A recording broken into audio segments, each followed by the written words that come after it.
Last week we sort of did a very brief run-through, not that brief actually, of the first 12 osis of the maamar, talked a little bit about the background, and then read through Os Yud Gimel, which is the 13th of 20 osis in the maamar, which is the one that we'd be learning this year, and that we're learning this year, assuming that we do a 20-year cycle through the 20 osis of the maamar. And so we did that last week, and now we're going to learn one of the two maamarim that the Rebbe taught in connection to this os.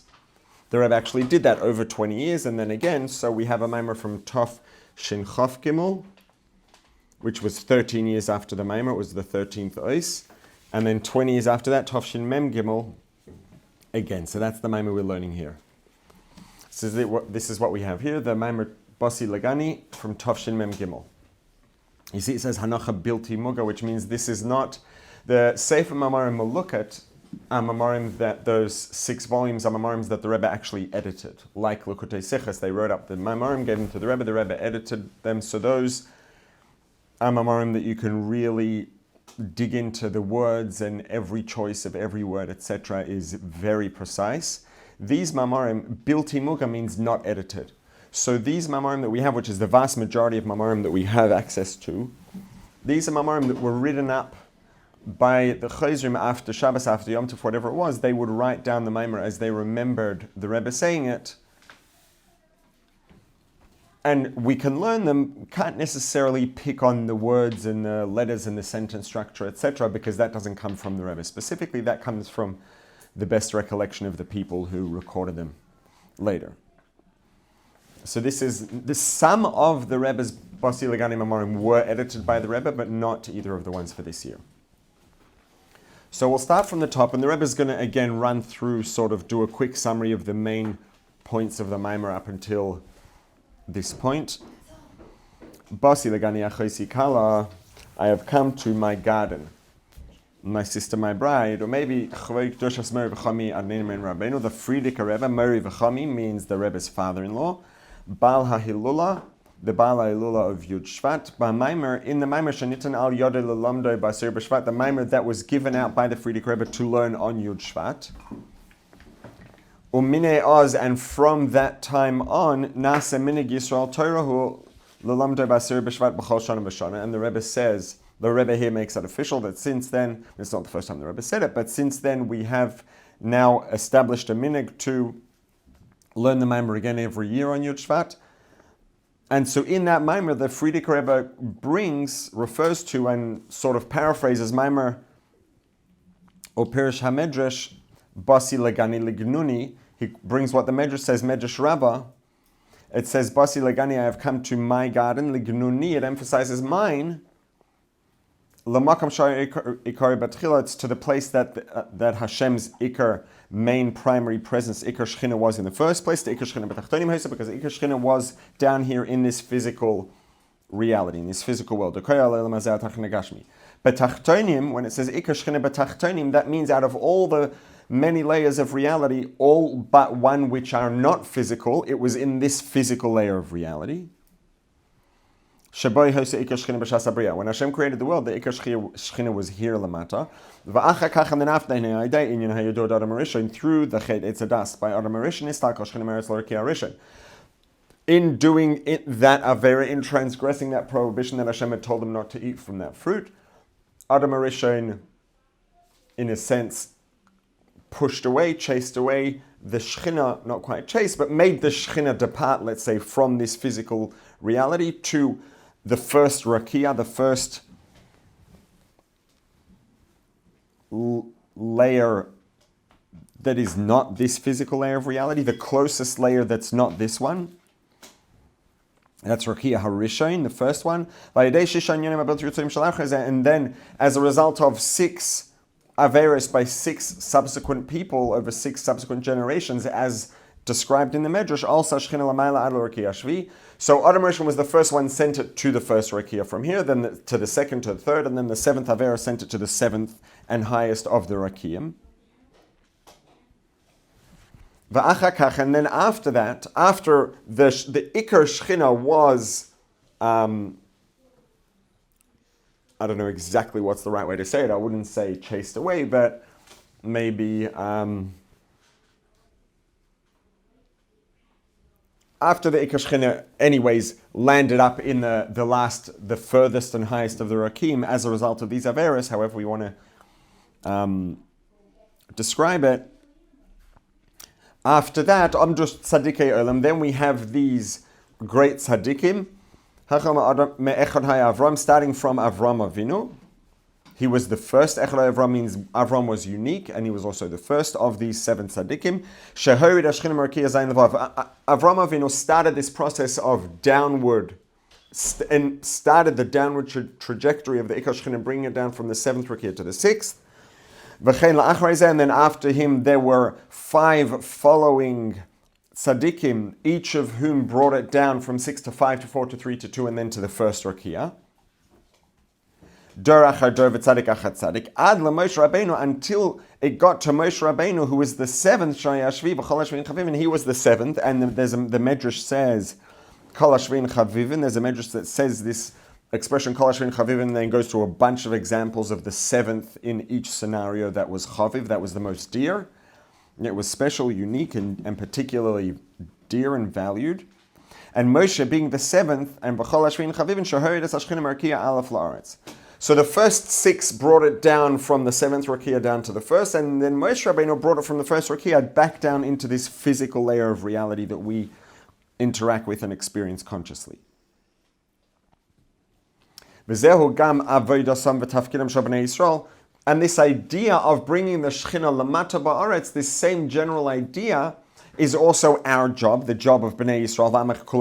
We are all tzaddikim, right? Because the Medrash said that these Tzadikei Olam came and started bringing it down. So the Rebbe throws in Frierdikke Rebbe va'amech kulam tzadikim. So we are all tzadikim. The Medrash says tzadikim brought it down. We're all tzadikim. We all have a role to play in this phenomenon of bringing the Shechina down. To enact this idea of Tzadikim Yusharats, we will inherit the land, v'yishkin alad aleha, and we will be mashkin, we will make Hashem's presence dwell down here. Hainu, what does that mean? Lahamshich ulahashkin, to draw down and to make it dwell, lamata, to take Hashem's presence and bring it downward and make it comfortable and dwell down here in the lowest layer of reality that has no further lower layer beneath it, which is ours. This physical reality. And to make this physical reality into a dwelling place for Hashem.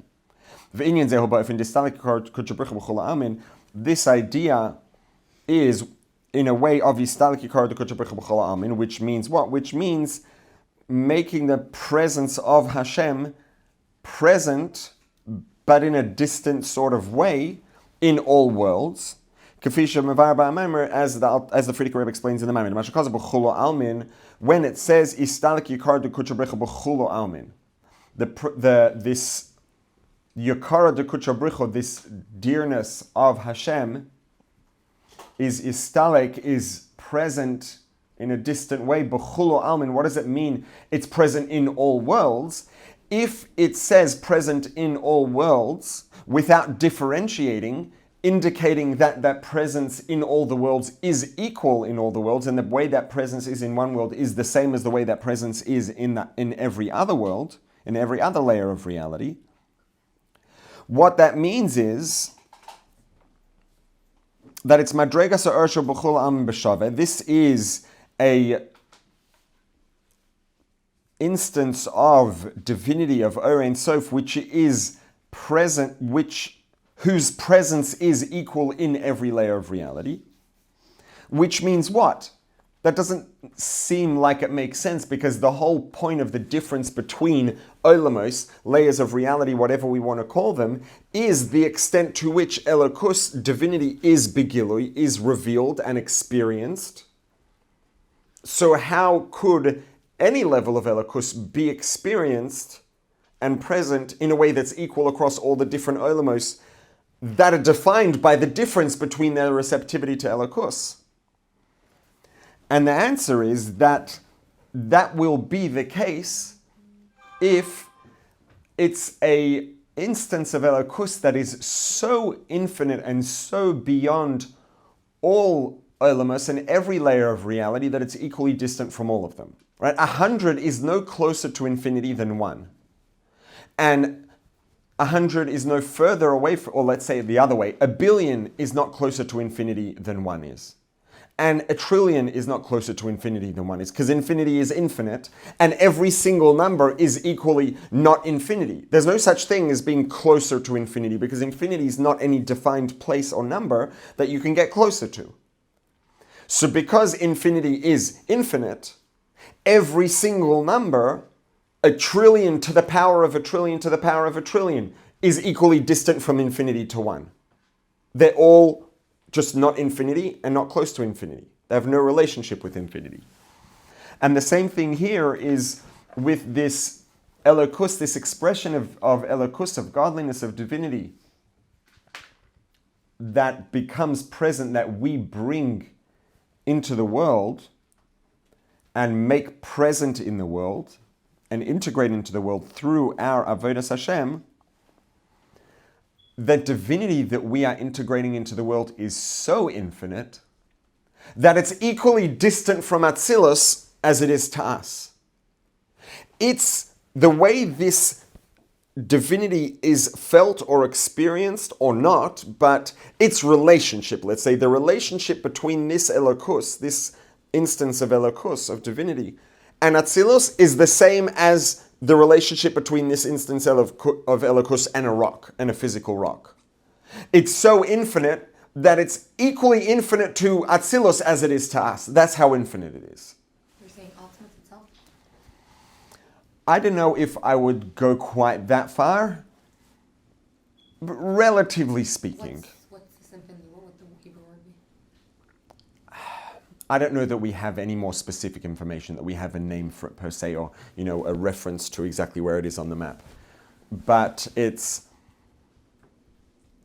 in that category. Even the word Atzmus itself. We talk about Atzmus and Muhus and all these things. These terms have an absolute meaning, but they also have a relative meaning, right? Like Sovev. When you say Sovev Kol Almin, Keser of Yetzira is Sovev and Ein Sof for Olam HaYetzira, but relative to Olam HaBriya, it's nothing. It's the byproduct of Malchus, of Yetzira, of Bria. So is it Ein Sof? Yes. Is it Sovev? Yes. For Yetzira, not for Bria. Right? So there is the one and only true, absolute, actual Atzmus, but a lot of times we'll talk in one maamar about something that we'll say this is Atzmus or Mahus or Ein Sof, and it's completely bleak vul. And then in another maamar, you'll be talking about the same thing as if it's like almost, dust on the floor. And that's because it depends on the context. So I would say relatively, it's that sort of idea. It's something that's so distant that everything was equally nothing relative to it. What are the terms used here that for the difference between the levels, like which are or whatever, and the thing that's equally felt? So let me find the words inside. So if you look on this first page, it's the second, third, fourth, fifth, sixth line from the bottom. It starts with Yisparech, abbreviated. And then it says, Ve'inyan zeh, this idea that we are mamshich and mashkin lamata ba'aretz, we bring Elokus down lamata into this world to make a dur b'tachtonim. What is it that we are bringing down here? It's in a ofen de istalik yikar de kutrabricha b'chol almin. It's in a way that we are causing this yakara de kutrabricho, this valuable, or the value of kutrabricho-ish, b'chulo almin, to have this istalik, to have this sort of makiftika presence, b'chulo almin, in all worlds.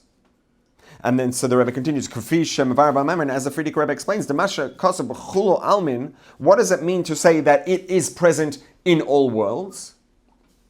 It says present in all worlds without differentiating or specifying, indicating that its presence is the same one presence in all the worlds, which means that its presence or relationship with one world is the same as it is with another one. That when it says that hakavana al madrega sa'or, the intent is a level, an instance of divine light, shehu b'chulo almin b'shavet, that is equally in every world. That's its relationship with every world, and the parameters that define its presence in every world is equal across all olamas. And drawing down this light is called histalkos istalik. That's what the Zohar says. Istalik yikar de kuchabrichu.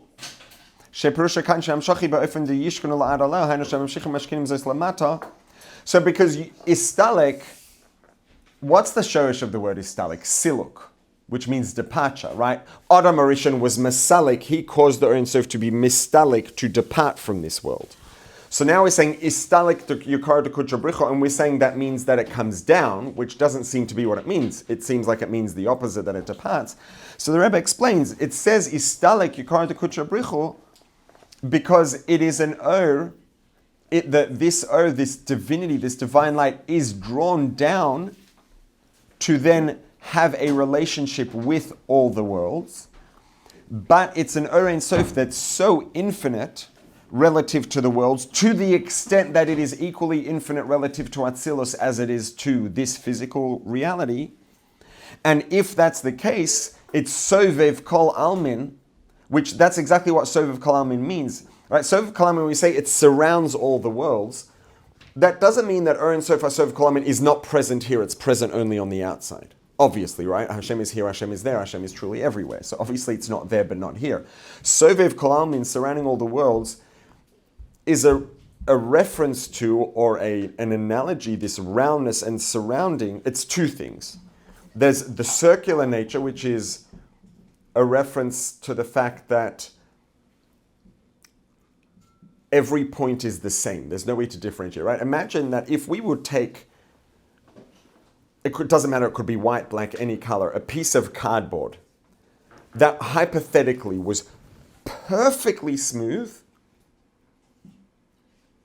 There were no marks, imperfections, nothing in the surface of this cardboard, or whatever kind of material it could be metal, plastic, doesn't matter. It's so smooth, it's so perfect. Well, it's not about the smooth, it's about the perfectly consistent. Let's say perfectly consistent and matte. So there's no glare at all. And when you look at it, there's no way to differentiate between different parts of this material. It's perfectly consistent. If we could hypothetically cut a perfect circle with no imperfections in the circle, you take a perfect compass and cut a perfect circle, hypothetically, we couldn't do it with this degree of perfection. But if we could, and then mount some sort of a pole or a stick or something on the back of this material, dead center of the circle, and then twist it, and the circle would turn, you wouldn't be able to tell that the circle's turning.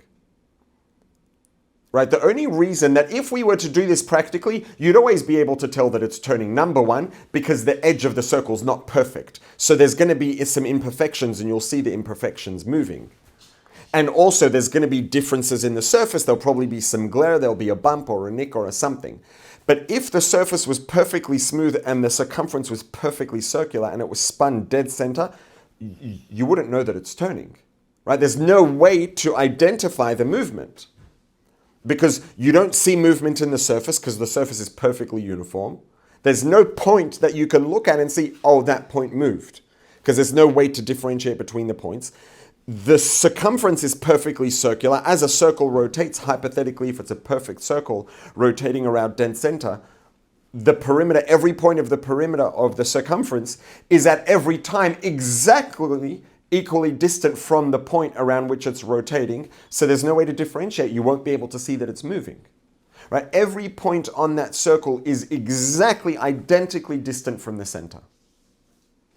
Ein Sof HaSovev Kol Almin is so infinite relative to the Olam, or Olamos, that it is Sovev, that its relationship is the same with every single point in the Olam and every single thing that is in the Olam and all the spheres and all the Nivroim and all the everything. Just like the circumference of a circle, every point of that circumference has the exact identical relationship with the center of the circle. The circle's continuous, there's no start, there's no end. It's perfect, uniform, and every point is identical. There is literally no differentiation between the points in the circle. Same thing here is true, that Ein Sof HaSovev Kol Almin its relationship, it's so infinite that it's equally infinite relative to every single part of the olam. Specifically this world or all the worlds? Well, Sovev Kol Almin would mean all the worlds. Keser of this olam would have that relationship, right? Because Keser is Sovev of this olam. It's the Keser of this olam. Keser of this olam is beneath olam hayetzira, right? And Keser of Yetzira is beneath olam abriya, for example. So, and then you have Sovev Kol Almin, or here, this that is Yistalek Yikar D'Kuch Baruch Hu B'chula Almin, it's a that's equally distant to every olam. Yes, that's exactly the point that the Frierdikke Rebbe emphasizes. Now, when it's that distant, think about, it's not like a great mashal, but I need to find a better one, which I haven't done yet. Let's take a school, for example. Imagine we have a massive, massive school, a school with 10,000 students. Practically speaking, there's no way that a school of 10,000 students is going to be run well and the students are going to be taken care of and attended to. Let's say, hypothetically, it's not impossible. Right? If we have someone who's incredibly talented and gifted and a real powerhouse of a person who's truly passionate, and I don't think this degree of capacity and talent is realistic, but hypothetically, and this person is such a powerhouse of strategy and organizing and coordinating that they come up with an administrative structure that this school of 10,000 students has 10 students per class. And each class has a couple of teachers or one or two teachers who are dedicated to those 10 students and get to know the students and care about the students and connect with them and really, really give themselves to the students and give everything to the students. There's 1,000 of these classes. How does a school like that manage? So this person sets it up in a way that, the 10 teachers of every 5 classes have an administrator who's full-time dedicated to supporting those 10 teachers.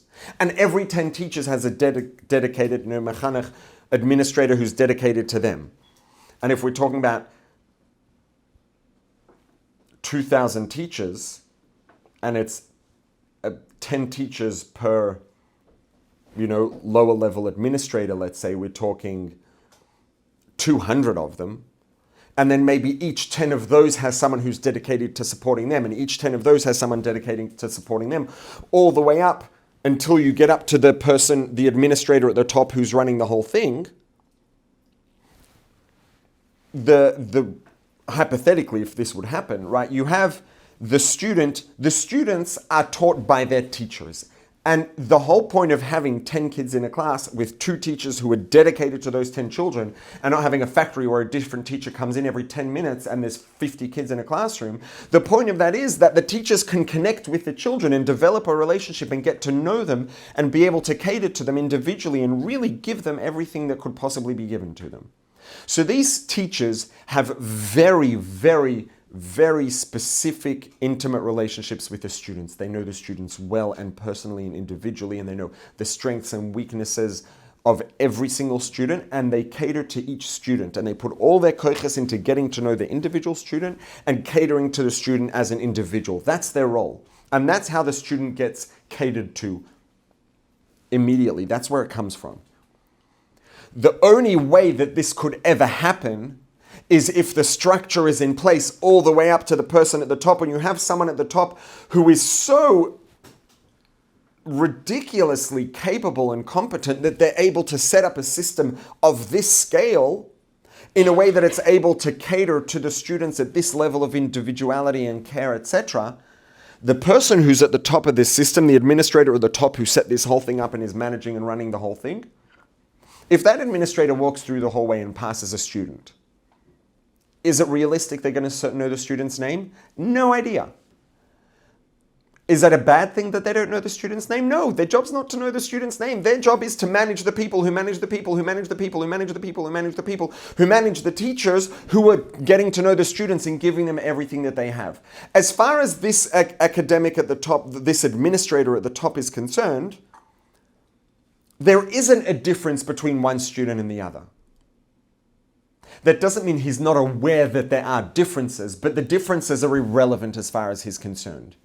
And for him to start taking time to focus on those differences would be a misuse of his time. It would take him away from running and managing and organizing. Right? As far as he's concerned, in the context of his relationship with the students, every student is exactly the same. He passes a student in the hallway, he sees, this is a student that I am committed to serving. You know what? Honestly, this guy walks past a student in the hallway, he might not even be able to really tell off the top of his head if they're in like 9th grade or 11th grade, 2 years apart. If you teach 9th or 10th or 11th or 12th or 8th, you're going to know the difference between a 9th grade and 11th grade kid in the hallway. But this guy doesn't deal with kids. He deals with administrators of administrators of administrators of administrators. He could walk past a kid. It's not his job to recognize 11th grader versus 9th grader and which grade someone's in and the characteristics of the student. His job is to make the school run, and he does that equally on behalf of every single student. And when he does that, it benefits every single student equally. He has no immediate, intimate relationship with any student. He has no familiarity with any student, and he has no awareness of the differences between them. He walked past the student, has no idea, doesn't know what grade they're in, doesn't know whether he walked past them earlier. It's not his thing. Not because he's any less involved in providing for them. On the contrary, chances are someone who could do that is going to be a lot harder to replace than even a really, really good teacher. You know, and a good teacher is not simple to replace. It's an underappreciated skill. It's underappreciated in terms of the commitment. It's underappreciated in terms of how much of a skill and expertise it actually is. It's not easy. To have a really good teacher and lose them is difficult to replace, but you know what? Replacing someone who can manage a school of 10,000 students where every student gets cared for at that level, that's going to be impossible to replace. So this person has no immediate interaction with any student and doesn't even have an immediate interaction with their teachers or the teachers' managers or their managers or their managers. It's like 2,500 levels up of management.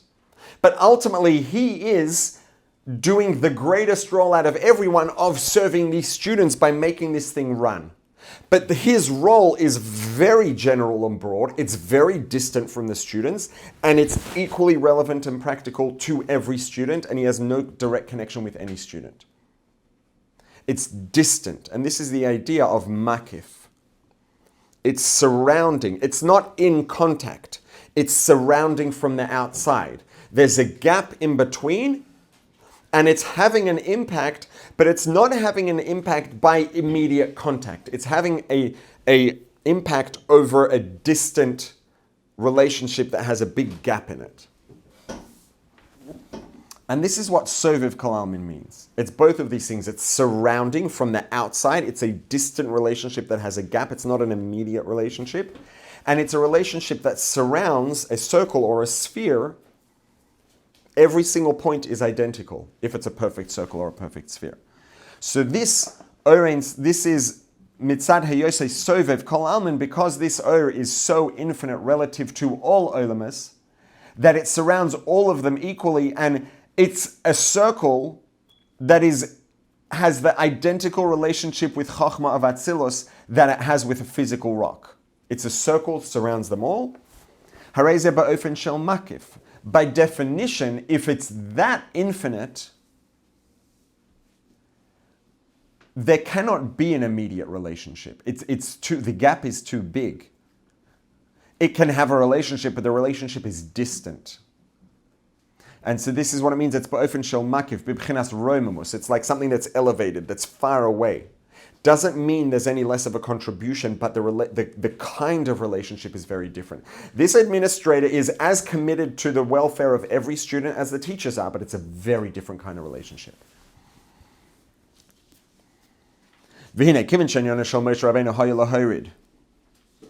Sorry, one second. We have to finish off the tail of that sentence. It's makif and it's distant, but that doesn't mean that there is no relationship. It does have a relationship, right? This administrator doesn't know the students.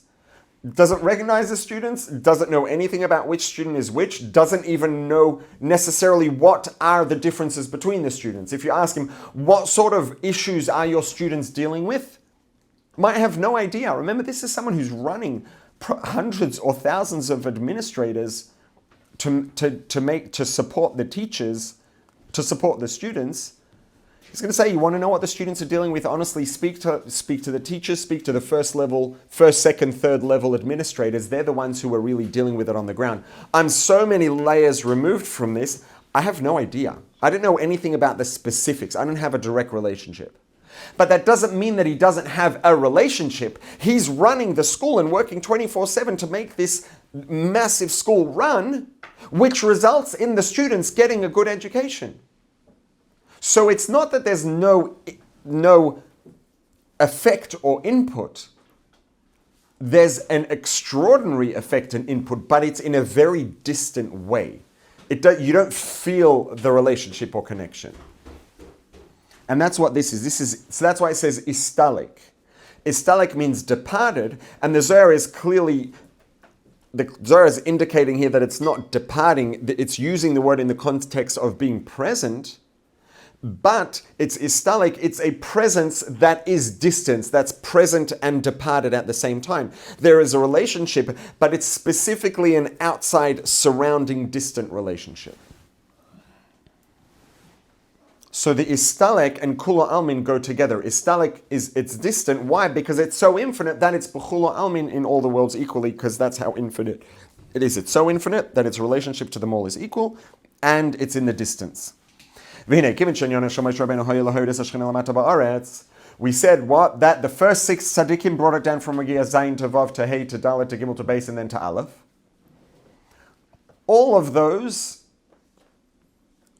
are valuable and important only insofar as they bring it closer to coming down here. If it would have stopped at Rakia Hey or Rakia Aleph, didn't really achieve anything. The point is not that Ikar Shechina should be in Rakia Aleph, it's that it should be here. The reason that getting it from Rakia Base to Rakia Aleph is valuable at all is because now it's one step closer to coming down here. But until it gets here, the point hasn't been achieved. Moshe Rabbeinu Shu Hashvi v'chol Hashvi Chavivin, he's the one who actually caused the tachlis hakavana, that actually did the thing that actually made a difference, which was to bring it here lamata ba'aretz. And because What would you translate Shechina as? I would say, I think probably the least incorrect way to say Shechina in English, I think, would be dwelling presence. I think. It literally, Shechina, I mean the technical translation, it's a noun, it probably means like, but it's the shorish is shochen, probably means like dwellingness or something. You know, and we all know when we say Shechina, we're talking about presence, Hashem's presence. But what does it mean the Shechina came down? They felt the Shechina, they saw the Shechina as a cloud, whatever it is. It's because the Shechina is a presence of Hashem, specifically one that interacts with and dwells within this reality. So I would say as shoichen means to rest or to settle more than to dwell really, but more or less. It's Hashem's, I would say, resting, settling, dwelling presence. So Moshe, whose job was specifically the bringing down of the Shekhinah into this physical layer of reality, because that was him and his role, therefore, Moshe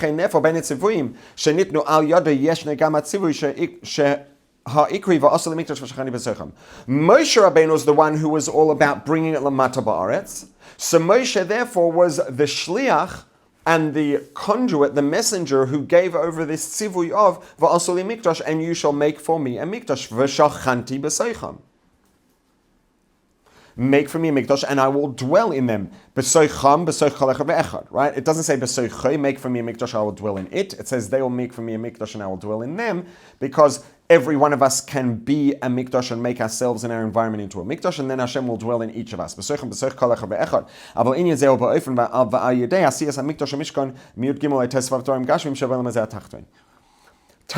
is that how does every one of us, at least literally in the literal sense in the time in which Rabbeinu make ourselves into a Mishkan for Hashem, that's by constructing the physical Mishkan that Hashem said to construct. And by doing what Hashem said, each person who participated would become themselves a Mishkan as well. So not only was the instruction and commandment to build the Mishkan, the Mikdash, communicated via Moshe Rabbeinu, which makes sense because he's the one who brought the Shekhinah here lamata. He's the tzaddik associated with Shekhinah coming into this world. So it makes sense that when Hashem tells us to build a Mishkan, a Mikdash in this world, a physical place for him to dwell, it's going to be Moshe Rabbeinu, the one who's associated with bringing Shekhinah down into this world, who's going to communicate it. But not only did he communicate it, Moshe Rabbeinu actually participated hands-on. And not only did he participate hands-on, the place that this comes from, the medrash that this comes from, says that the beams that the Mishkan was constructed from were massive and extraordinarily heavy, and they needed to be lifted vertically. They were tall. No person could lift that up.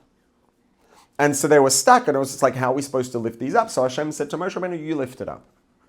And also Moshe Rabbeinu was concerned that he was overseeing and coordinating, and meanwhile everyone else brought and contributed their assets, their valuables to the Mishkan, and Moshe Rabbeinu was sitting there watching everyone else contribute, and he didn't get to contribute at all. So Hashem said, don't worry, you're going to be the one who actually physically builds it.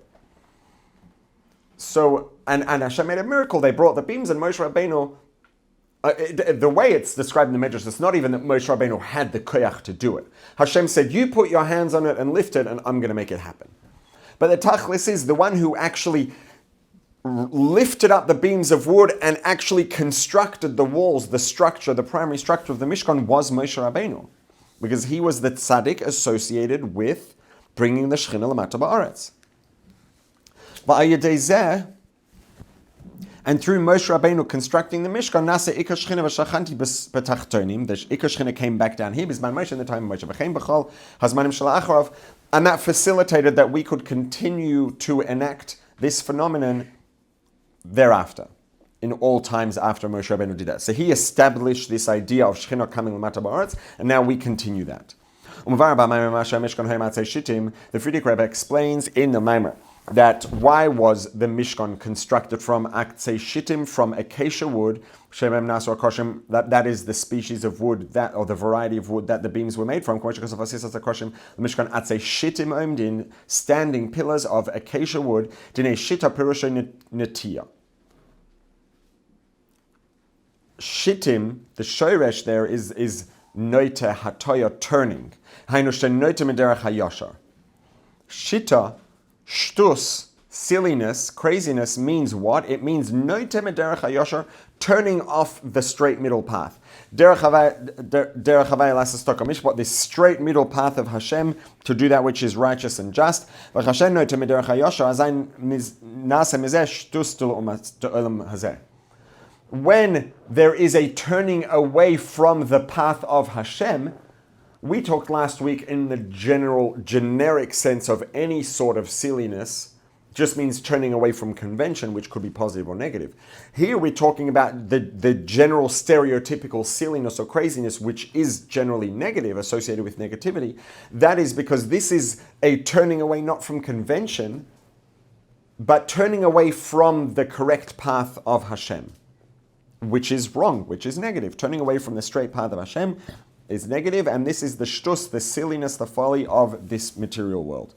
Va'avoda, and our job is he lahafeich, to convert this, to flip it over into its opposite, v'lasas mezeh atzei shittim omdin, and to take the shtus, this turned away, this silliness, this negativity that turned away from the path of Hashem, and to make it into acacia wood, atzei shittim, shemehem osim kroshon l'mishkan, into upstanding shittim, upstanding unconventionalness or silliness or abnormality, which is positive, which the beams of the Mishkan are made out of, and then focusing in, as we did on the word shittim, now on the word keresh, to keresh, which means beam, the beams that it was made out of, ho'osius sheker, it's the same letters of the word sheker, by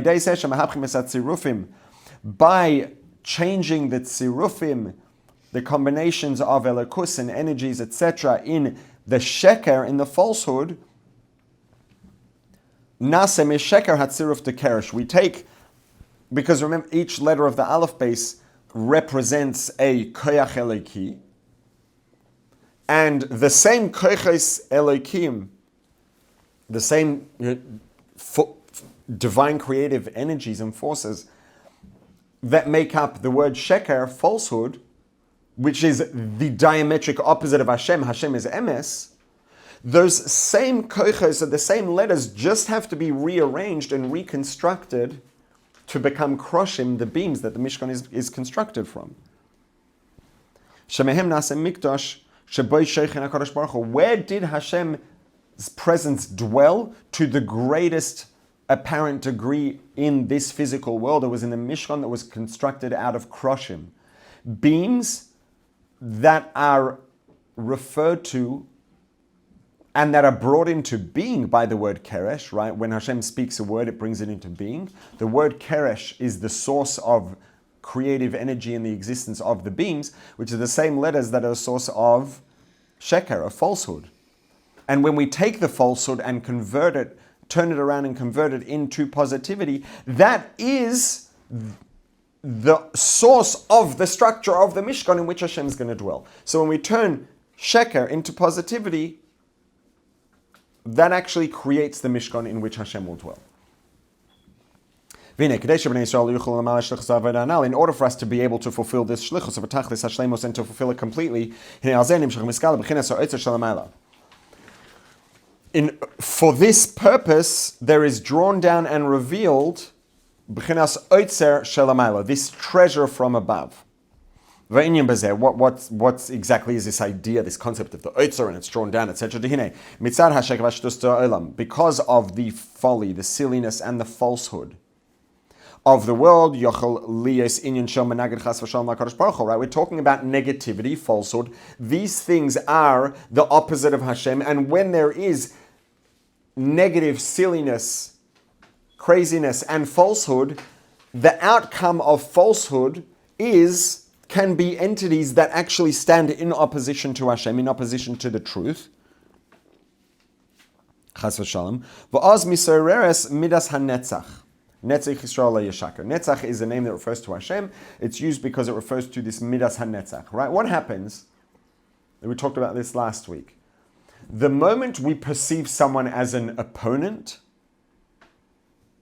that's when the trouble begins. Right? The moment we perceive an interaction or an engagement as a fight, as a contest, let's see who's going to win, that awakens Midas HaNetzach, which drives us very powerfully to achieve victory at all costs.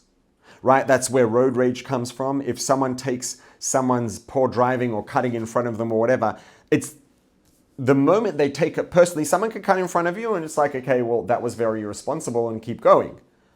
The moment you take it personally and say, that person cut in front of me, now it's personal, now it's a competition, it's a fight, that awakens Netzach, and then what happens? That's when the trouble begins, because all the parties involved that have their Midas HaNetzach awakened, this primal drive for victory, start to behave in a way that's ridiculous because they need to be victorious at all costs. They need to have Nitzachon at all costs. So it's the presence of an opponent that awakens Midas HaNetzach. The only time, nobody's going to be driving on the road on a quiet street when there's no one else on the road and have a fit of road rage. It doesn't work. And when everybody's driving nicely and calmly, you might be stuck in traffic, a person might feel frustrated, but they're not going to get angry and oppositional if they don't sense an opponent. Right? You behave oppositionally when you sense an opponent. So it's the presence of entities that oppose Hashem, and the presence of entities that can oppose Hashem is an outcome of and made possible by the presence of sheker, of falsehood. It's the presence of entities that oppose Hashem, that stand in opposition to Hashem, that awaken Hashem's Midas HaNetzach, that awaken in Hashem this primal drive, kaviyachol, to be victorious at all costs.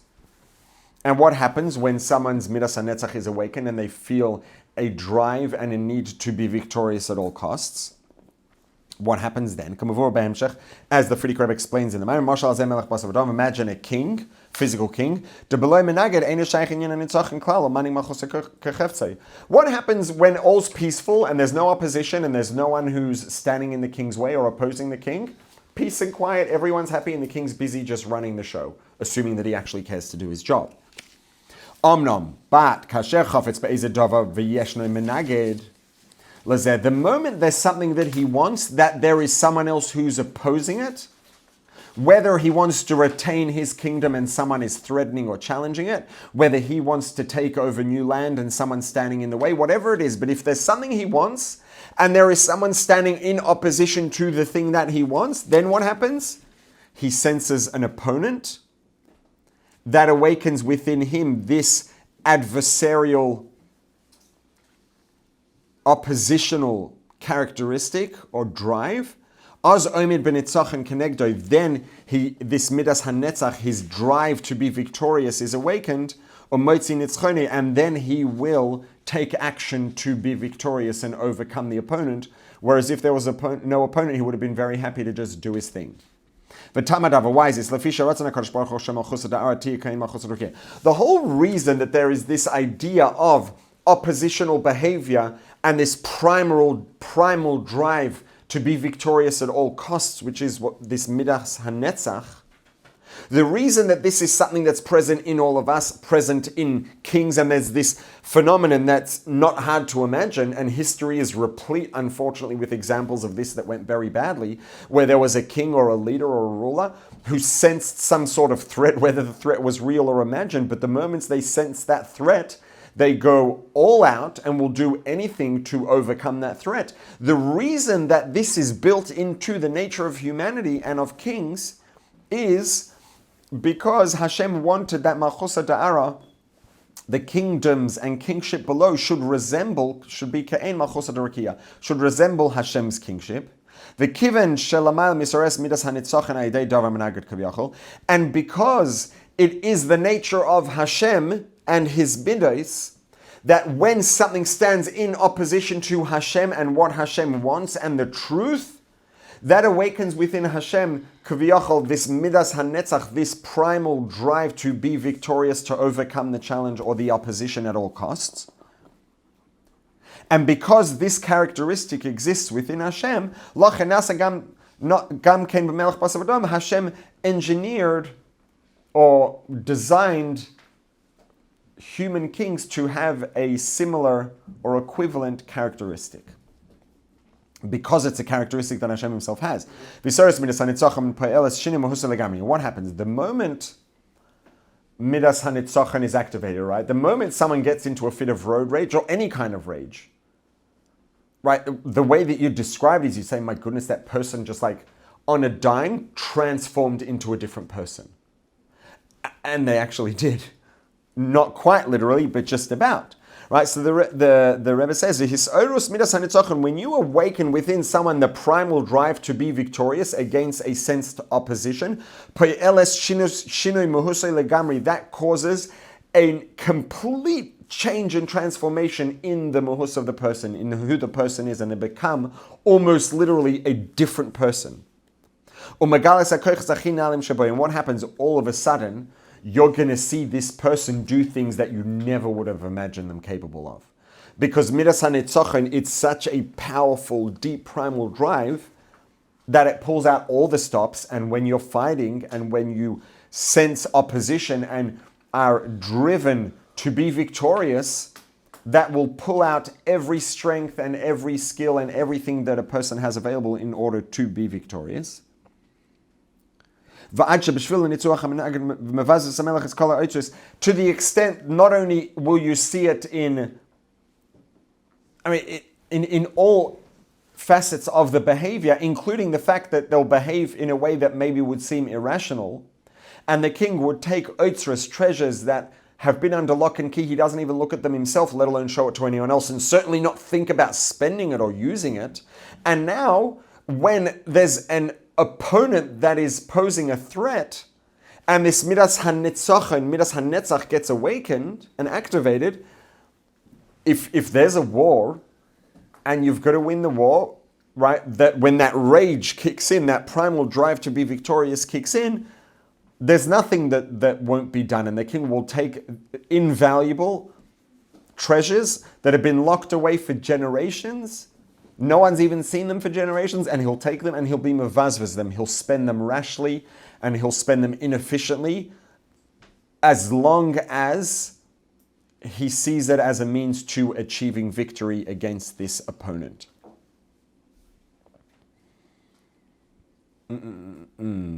Let's try to run through this quickly and in the last minute try to at least tie up this paragraph.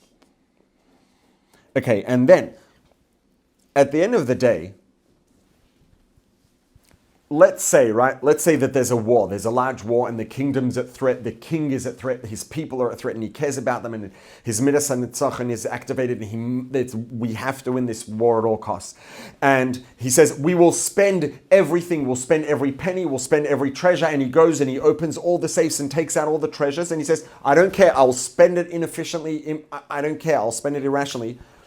Is the king going to take the treasures and say, let's be mevazvaz, I'm going to throw them on the ground or throw them in the garbage? No, because it doesn't help anything. Right? The reason the king's being mevazvaz the oitros and spending them irrationally and in a way that's inefficient and doesn't really make any sense is because he wants to win the milchama. He wants to be menatzeach, which means he's going to take these treasures and spend them or invest them into the tools and the individuals and the personnel that are going to win the war, which ultimately is the boots on the ground. It's the foot soldiers who are doing the fighting.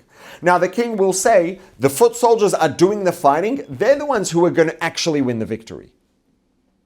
So I will spend whatever I need to spend at whatever price I have to spend it to give the foot soldiers what they need to make the victory. So the king is going to take the money and distribute it to the generals and to the officers. Why? So that they can strategize how to distribute it and get it to the soldiers in a way that it's going to get them to help them get the job done. So even though the king isn't handing it to the soldiers, he's handing it to the generals, he's handing it to the generals so they can get it to the soldiers effectively. So when Hashem takes the oitzrus, because Hashem says, I want dira b'tachtonim, at all costs, I will be mevazvaz the oitzrus. I'll take Oren Sof Lamal Malaniketz Lamata Mata Arin Tachlis and spend the whole thing just in order to get this. Okay, what does spend it mean? Spend it means give it to the people to support the people who are doing the work. Who's doing the work of Ikashchine B'tachtonim? So we are. Every single yid in every minute of every day is doing work to bring Ikashchine B'tachtonim, to make a dir leis barach B'tachtonim.